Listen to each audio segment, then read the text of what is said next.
So, hi Matt, Hey, how are you? hey, good. How's it going? Yeah, good to see you again. It's been a Yeah, long time since the last yeah, broadcast. yeah. A lot to get curious about.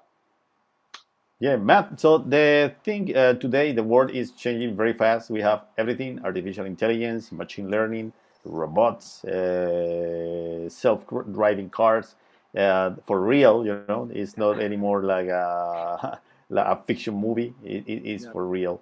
yeah, And the thing that calls everybody attention is now we have a new world. We have new companies. And we have new companies. We need new tools. How about curiosity? How about curiosity? You're an expert of curiosity. And yeah. what curiosity can bring to the table for these Uh, new companies? What's yeah, your take on that? yeah. Well, I got lots of takes, obviously, but Yeah, and it's funny because but here's a new take because I had a lot of takes I was thinking about when you mentioned this question or this idea of like what if curiosity is a new tool to help to benefit companies. And it wasn't until I was just listening to you here it occurred to me that yeah, this is a new tool, but what if it's also an old tool? And I think this is one of the things that makes curiosity so special is in many ways it's our oldest tool or maybe even our original tool. I keep mentioning I've got a young child. He's 4 years old now, and his guide of learning through his infancy into to childhood has been curiosity, even before he could talk. Right. So I guess the new aspect of it, because there is a new aspect of it, because unfortunately we just kind of let that kind of die out when we're young, and then we think we have to part of getting old or growing up is to kind of ditch the curiosity. And I think the new part of it is well, what if we shouldn't throw out that tool? What if that tool is just as valuable as adults as it was as a child? And if you can start there, I think it helps business owners or executives better understand the value of curiosity, because forget for a second what you think you know about curiosity or how you view curiosity as an adult, and go back to how curiosity was as a child, how it made you felt or you feel, or what you saw it do, or how it manifested in others, or what it produced. Joy, excitement, discovery, learning, interest, engagement, motivation. And then jump forward to today and say, wouldn't you want a workforce that had all those same qualities, that were engaged, that were motivated, that were open to other ideas, that were tolerant of different ways of seeing things, that were collaborative, that had huge high levels of empathy, and constantly wanted to find new and better ways, and would even teach them the things that they needed to learn to get things done rather than relying on others, and become more resilient. I mean, I can go on and on and on. But you can see it in young people today, or you can even see it in your own lives, is when you're younger, or when you were a child, because we all went through this. We've all, people say, well, I'm not curious. Well, I guarantee at one point in your life you were. Yeah.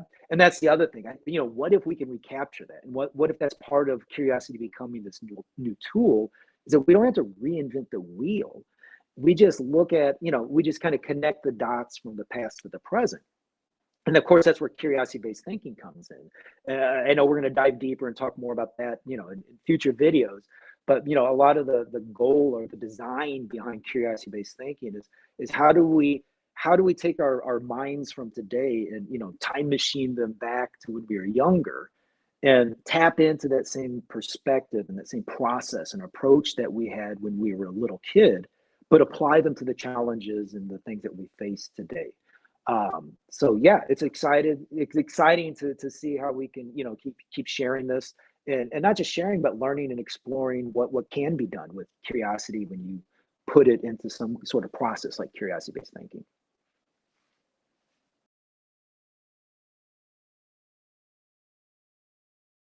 Oh, I can't hear you now, actually. I think you're on mute. Sorry. Yeah. yeah, I'm listening very, very carefully because I have a couple customers today. They are 500 companies. They are Hmm. the top 500.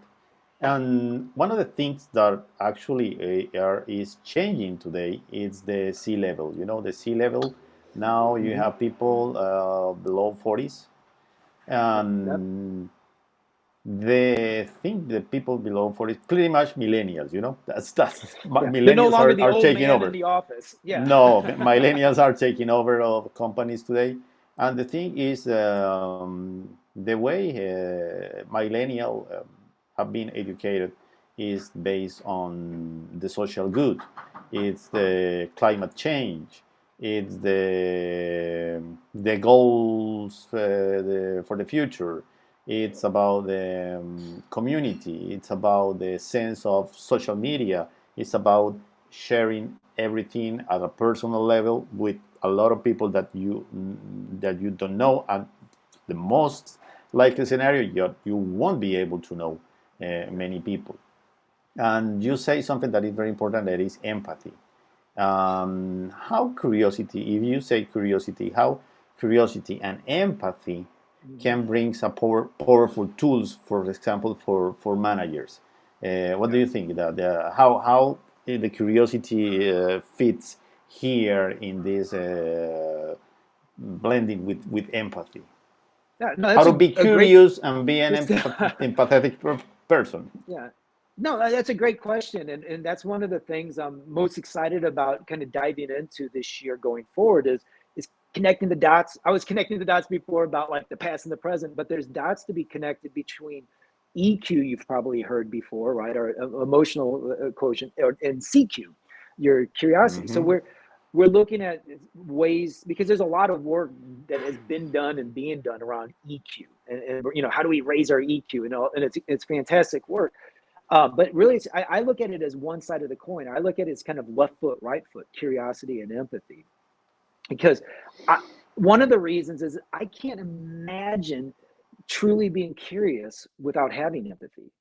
Because curiosity is going into the unknown. Curiosity is exploration. Curiosity is approaching something, saying not what I know and this is what is, but I'm open to what could be, or what if, and just apply that to people. So when you meet somebody, or you're managing a team, rather than going to that meeting or looking at those people and making assumptions and saying, well, this person's like this and this person's like that, or they said this, they must be like that.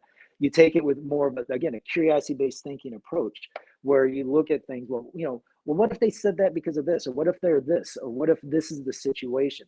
And even not that you're going to even come to the like, oh, well, what if they're having a bad day? Well, you don't know if they're having a bad day or not.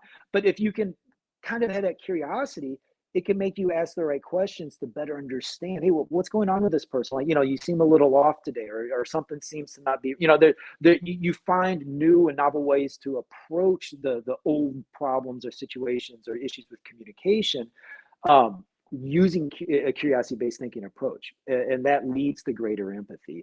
And also, if you're just a genuine and curious person, you actually want to know how other people feel. You want to know how other people think, and I always talk about there's levels to this, right? Like you can be like one level of curiosity where you want to know how people, how they feel. You could be another level, like what do you think? But then there's another level of curiosity as well. Why do you think that? Or why, or how does that thinking connect to your feelings, connect to it, right? So you can keep going higher and higher levels with this curiosity. And I think when you again train your thinking, I don't we lose it, so we got to bring it back. But you can train your curiosity in ways that it really plugs into being more empathetic with others, so that you can use questions and you can use other forms of communication to truly better understand the people around you. And again, I'll keep bringing up curiosity-based thinking, but there's very specific exercises and trainings that we can do to help you do this both formally and informally. Because I think some of it's kind of impromptu, kind of on the moment, right, in the moment. But I think there's also things you can do intentionally with your teams, to use curiosity through short activities. There's a number of activities and exercises you can use in 5 minutes, 10 minutes, and doing those together as a team, you can better understand who each other is, and who everybody is and how they're thinking, so that when you're doing work later on as a team, that you have you're not just working on the project, you're working on the project as humans collaborating and communicating on a shared goal. And I think that's one of the benefits of not just curiosity, but training and curiosity based thinking, that you can kind of build these teams and the communication channels more intentionally, that leads to empathy and other great outcomes. or Okay, benefits, I should say. Matt. Yeah. There are three things that you just said, and I Mm-hmm. will repeat because the first one is intention, and the other one that you just said is yeah, so the intentionality. Basically, it's things with intention. The other Yeah. one, it's Yeah. how do you see things? How Mm-hmm. do you see things? And the other one, it's why do you Mm-hmm. think things that way? Mm-hmm. Um, Maybe when we say that this is not a pretty brand new tool, Mm-hmm. but it's a tool that we are just learning to use. Yeah. Because we've been curious, and yeah, we can. Some people can argue that, but humans, pretty much, we are curious for nature. Yep. Nature is curious. If we go to the development theories, everything is in a permanent um, process of Yeah. creation, and that is based on curious things. Hey, what if these things? What if I don't need wings anymore? Okay, let's cut the wings. What if I will need to swim now because everything is flooded? Okay, let's develop brachials, the thing Yeah. with the fishes. Yeah. Yeah. What if I need to run faster because now I have to go after the food and the food is running? Yeah. Okay, let's develop some new legs and that type of thing. Um, I think it's part of nature, the evolution.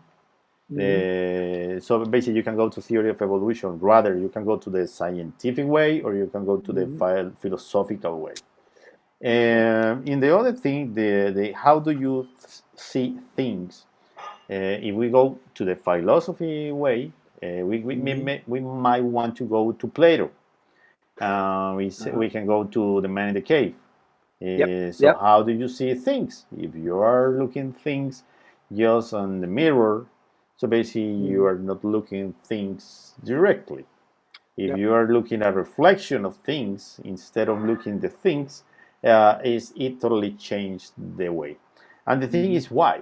Why are you sitting at the cave?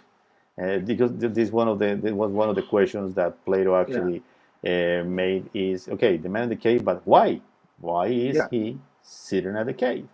So if you're a manager of your company and if you are looking your company on reflections, and I'm talking KPIs and all this Yeah. new Yeah. stuff, and if you're looking your company based on strategic planning, that actually is a tool Mm-hmm. that it was developed like 40 years ago. No, okay, that's something to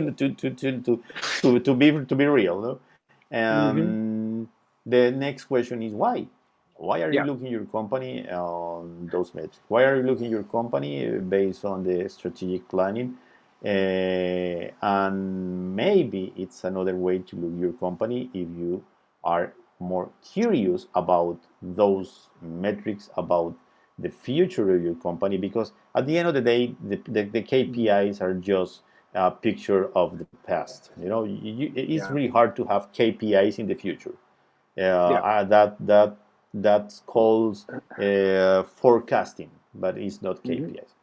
But if you Yeah. are curious about how do I change this KPI, based on empathy, Mm-hmm. not just based on planning, based on empathy, Mm-hmm. based Mm-hmm. on global warming, based on human development, based on community development, based Mm-hmm. on how my company and why we are helping people out with duties, with our products, with our services.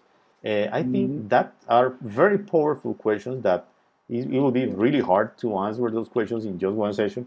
But Yeah. as you just said, Uh, it's about tools, yeah. and that's Yeah. the idea of these conversations.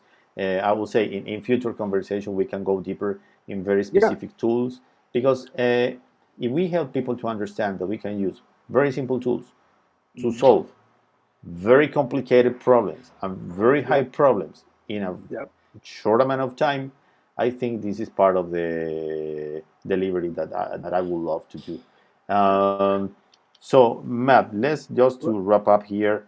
Um, Can I wrap? what? Can I finish one Yeah, thing just please. because on what you said real quickly? Because I love the Plato allegory of the cave. It brings me back to my university days, and very fond memories of that. And um, but just to kind of go back to what you're saying, because I'm glad you brought that up. And just for business owners and executives out there, again, why curiosity? And you're talking about like, this tool for problem solving the 21st century. I always say, it's not just for today, going again, connecting the past for today, but every great innovation, every great, movement, every great accomplishment in human history started with asking what if, and how you can ask what if strategically and how you can use it to your advantage is an incredibly powerful tool and historically proven, right?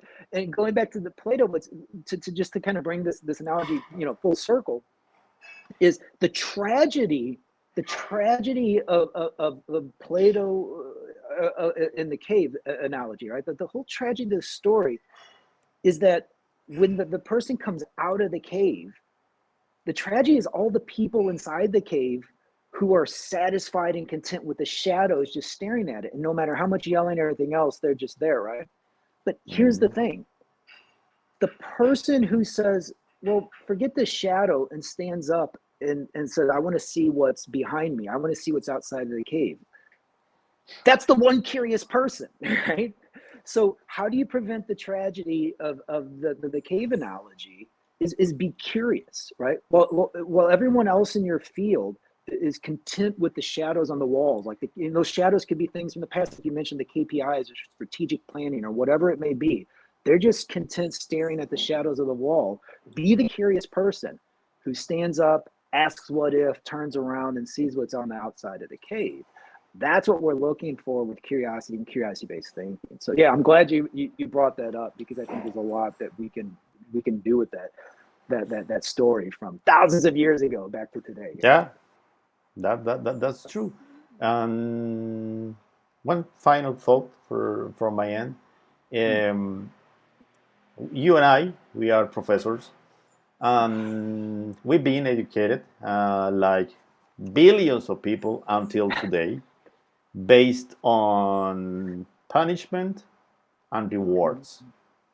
Very pretty basic thing for the for the thing that I think is the most important thing in human development, and I will say in humanity development Mm. is education, and we are Yeah, based on two pretty basic, pretty simple concepts that I think are outdated.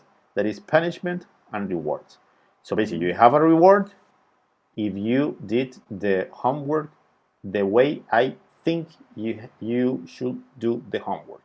And you Yeah. have a punishment if you do the homework the way Mm-hmm. you think it's the way to do it, even if you don't know, even if you don't have the knowledge, but it's the way you think it should be done, but it doesn't match with the way of thinking that I have. I Yeah. think we need to change that. And what if we change that behavior as well in companies? Yep. Yep. If we keep uh, punishing people, Mm-hmm. giving punishment to people who thinks different, who actually stand up and Yep. go to their reality instead of looking at the shadows. Actually, we are killing not just curiosity, but we are killing the opportunity to have a better world. Definitely. And I think I'll be more than happy to share thoughts with you twice a week Yeah. via this platform. And of course, let's try to see how this thing goes. But because Yeah. my idea is to share knowledge, to Mm-hmm. share the experiences with companies, how to use these tools, and of course to bring to the table a new way of thinking. Yeah, and to create a more curious world. So I'm excited. Yeah, Yeah, this is gonna be fun, and excited to hear what other people think. Please share your thoughts and things you'd like to hear us get curious about, or questions or challenges for us about curiosity. So yeah, Well, Mike, Matt, thank you so much. Yeah. You have a Thank beautiful rest you. of the day. Have a great day. Thanks.